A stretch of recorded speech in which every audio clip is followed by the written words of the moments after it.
부활절 특집 역사가 말하는 부활 3부작 시리즈입니다. 오늘은 그 두 번째 부활의 반론입니다. 부정하는 학자들의 주장, 원문 그대로 가져왔습니다. 지난 시간 저는 이렇게 말씀드렸습니다.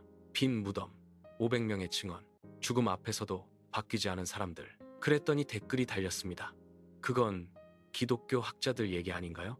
반대쪽 증거는요? 안 믿는 학자들은 뭐라고 합니까?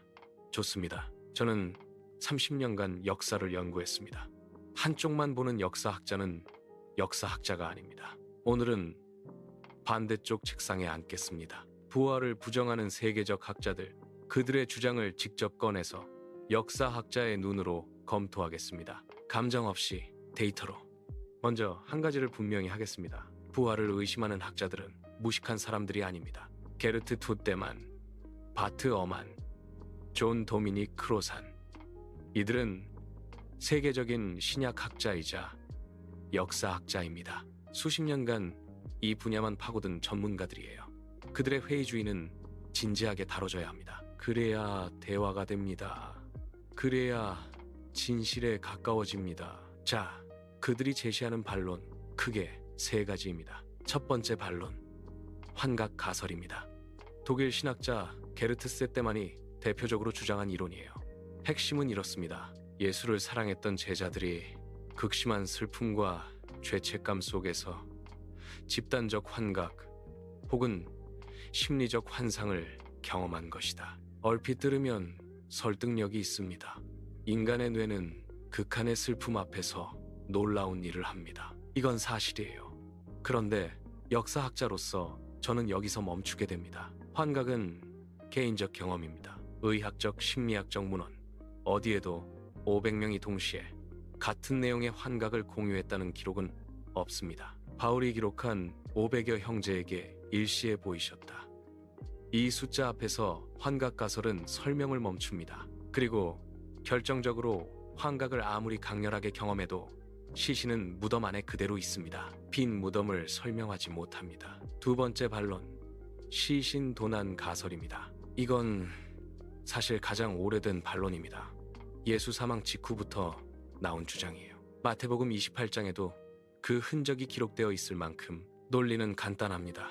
무덤이 비어있는 건 맞다. 하지만 제자들이 몰래 가져간 것이다. 그런데 역사학자 입장에서 이 가설에는 치명적인 문제가 있습니다. 동기와 결과가 맞지 않습니다. 제자들이 시신을 훔쳐서 얻는 게 무엇인가요? 그들은 그 거짓말을 유지하기 위해 고문을 받았고 감옥에 갔고 목숨을 잃었습니다. 역사 속에서 사기꾼들은 이익이 사라지는 순간 자백하거나 도망칩니다. 하지만 제자들 중 단 한 명도 죽음 앞에서 우리가 꾸며낸 이야기다 라고 말하지 않았습니다. 사람은 자신이 꾸며낸 거짓말을 위해 기꺼이 죽지 않습니다. 세 번째 반론, 신화 형성 가설입니다. 바트 어만과 크로산이 강조하는 입장이에요. 부활 이야기는 예수 사후 수십 년 혹은 수백 년이 지나면서 점점 과장되고 신화화된 것이다.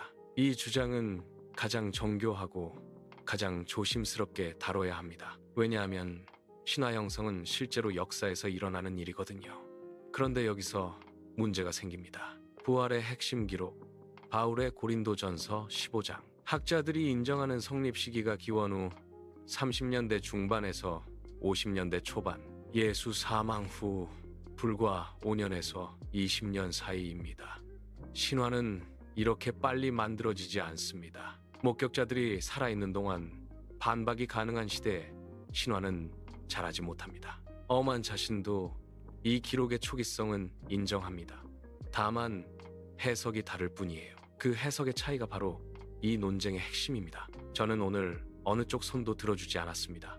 역사학자로서 저는 다만 이것을 말할 수 있습니다. 부활을 부정하는 학자들의 주장, 그것들은 진지하고 존중받아야 합니다.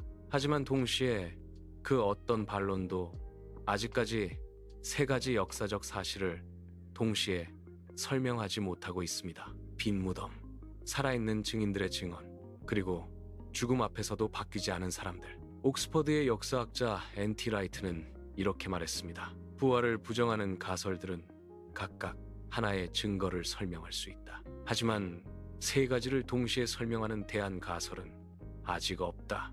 믿음은 여러분의 몫입니다. 하지만 역사는 무시하기 어려운 방향을 가리키고 있습니다. 다음 시간에는 이 모든 논쟁의 중심에 있는 한 인물을 만나겠습니다. 부활을 없애려 했던 사람, 그런데 부활의 가장 강력한 증인이 된 사람, 바울. 그 이야기 다음 주에 뵙겠습니다. 오늘 영상이 단 하나의 생각거리라도 되셨다면 구독과 좋아요 부탁드립니다.